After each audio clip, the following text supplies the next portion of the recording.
In January 2024, a finance employee in Hong Kong joined what looked like an ordinary company video meeting. The company's chief financial officer appeared to be there. Several other people who looked like colleagues were there too. By the end of it, the employee had approved transfers worth around $25 million. But every other person in that meeting was fake. Started with an email. The message appeared to come from the company's chief financial officer and asked the employee to help with a confidential financial transaction. That alone was suspicious. Urgency, secrecy, and large amounts of money are exactly the kinds of things employees are normally trained to question. And the employee did question it. But then came something much more convincing. A video meeting. Instead of trusting an email, the employee could now actually see the people giving the instructions. At least, that was what it looked like. When the call began, someone who appeared to be the chief financial officer was on screen. Several other people who appeared to be company employees were there as well. The faces looked familiar, the voices sounded believable, and most importantly, everyone appeared to agree with the transaction. Hong Kong police later said they believed the scammers had collected publicly available video footage and altered it using deepfake technology. That altered footage was then used during the video conference. There is no clear evidence that every fake person was holding a completely natural, live AI conversation. But they did not need to.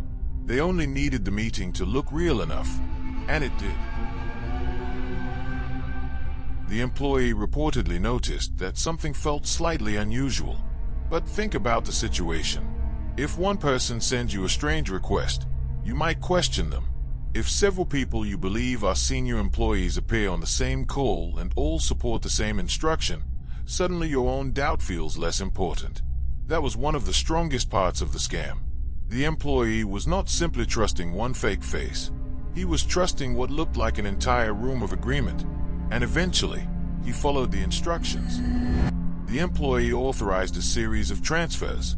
In total, approximately 200 million Hong Kong dollars, around $25 million, was sent to 5 local bank accounts. This was not someone losing a few $100s after clicking a suspicious link. This was a major corporate transaction, and the scammers had managed to make it appear as though the people approving the payment were sitting right there on screen. By the time the employee eventually contacted the real company headquarters, the truth became clear. There had been no genuine request. The real chief financial officer had never authorized the transaction. The meeting itself had been fake.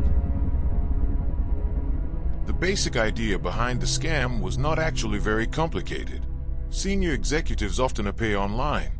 Company presentations, interviews, conference talks, internal videos that later become public. All of that creates footage of their faces and voices. The criminals could collect that material, alter it, and use it to make convincing fake versions of those people. Then they added the most important ingredient: a believable situation, a confidential transaction, a senior executive, several other apparent colleagues, and a video meeting that seemed to confirm everything. The AI helped create the illusion, but the scam worked because the situation itself felt normal. And this is where the story becomes bigger than deepfakes. It is easy to look at this case and say the employee should simply have known better.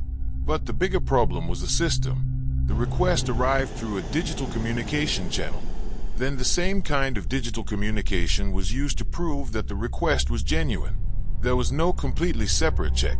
No independent phone call using a number already in the company directory.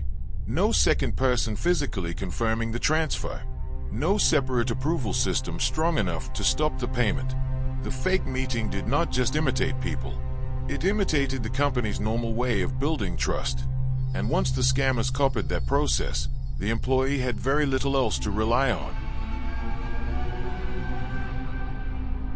For years, video calls felt safer than emails. You could see the person. You could hear their voice. You could watch other people react. That felt like proof. This case showed that it is no longer enough. The lesson is not that every video call is fake. The lesson is that important decisions should never be verified only inside the same place where the request began. If millions of dollars are involved, confirmation needs to happen somewhere else. A separate phone call, a second authorized employee, another approval system. Because the real failure in this story was not that one fake face looked convincing. It was that an entire company process treated seeing a familiar face as proof, and $25 million disappeared because of it. Where we explain how systems work and why they fail. Subscribe for more business disasters, technology failures, and hidden systems.